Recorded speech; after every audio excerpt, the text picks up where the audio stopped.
Today is Thursday, December 28, 2023. It's a few minutes after 9 a.m. Eastern before the market opens, and there are 7 levels identified for today. The vertical dotted line on the left is where the SPY or spiders closed yesterday, December 27, and everything after this vertical line will be today's activities in the spiders. The top 3 and the bottom 3 levels are shown as dotted lines again. This is because they are relatively close to one another and should be treated as a zone. I've covered this idea in previous videos. In fact, yesterday's levels looked very similar to today's in different numbers, but similar visually in where they landed on the chart. You may find it helpful to go back and watch older videos to see what you might learn. These videos build on one another, and I've explained concepts like this in greater detail in earlier recap videos. We'll check back after the market closes today to analyze and to provide a recap. It's Thursday evening now, and the market is closed. So how did today's levels work? Well, 2 levels were hit and produced trades. I'll remove the other levels that the spiders never got to, and we'll zoom in for a closer look.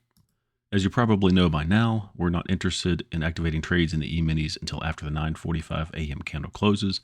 So at that point in time today, the spiders were right between the 477.57 level and the 476.50 level, and they could have gone either way.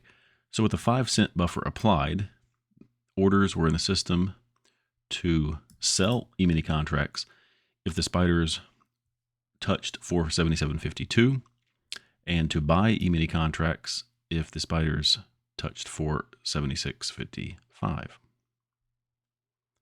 Get it there.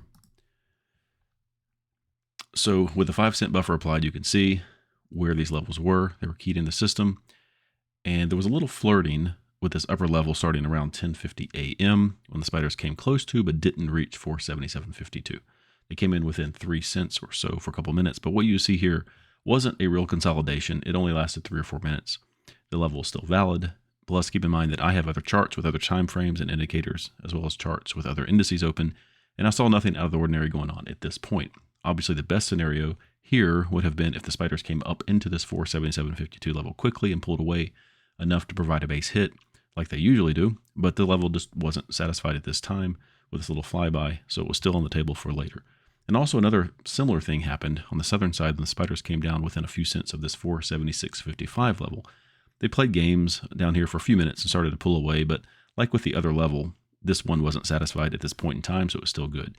And when you're playing by the rules like this, you take what you're given and you make decisions accordingly. So with what happened with these levels, kind of a close but no cigar kind of thing, you start to consider that the odds begin to get higher that now if the spiders were to revisit the original calculated levels, they might spike through a little before finding the proper support and or resistance as originally designed. So the pending orders were still in the system, and they did ultimately trigger the trades in the E-minis. It just took the spiders a little more time to get there and make their mark at the original levels.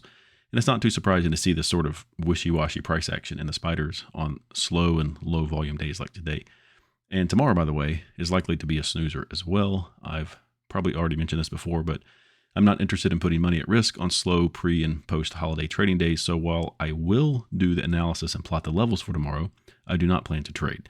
We'll take a look at the aftermath for kicks and giggles, though, with the last recap video of 2023. But back to the trades today. I got a little off topic. The activation triggers were in the system, so when the spiders did make it down into the neighborhood of the 476.55 level, a long position in the E-minis was entered. Quick base hit profit was pulled out of the market. And within 30 minutes or so of that trade, a short position in the E-mini contract, or short position of E-mini contracts, was entered when the spiders and the ES both poked their heads above this level here in the 477.52 in the spiders, and provided another solid base hit. And at this point, both of these levels were off the table for the rest of the trading day. And as you already saw, the spiders never got to any of the other levels. So we'll move along to the tracking log now. So 2 solid base hits equals 8 points, and 8 ES points equals a pretty good day, no matter how many E-mini contracts you're able to trade.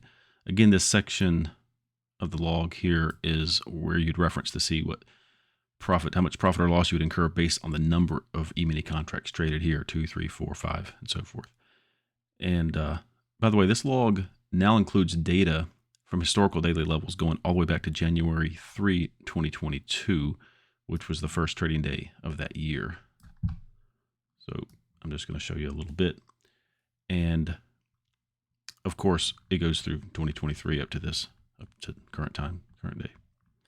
And I'm working on other metrics based on this information that I think you'll find helpful, and you'll see that information soon. But for now, that's all I have. I hope you found this information interesting and helpful. Have a great day.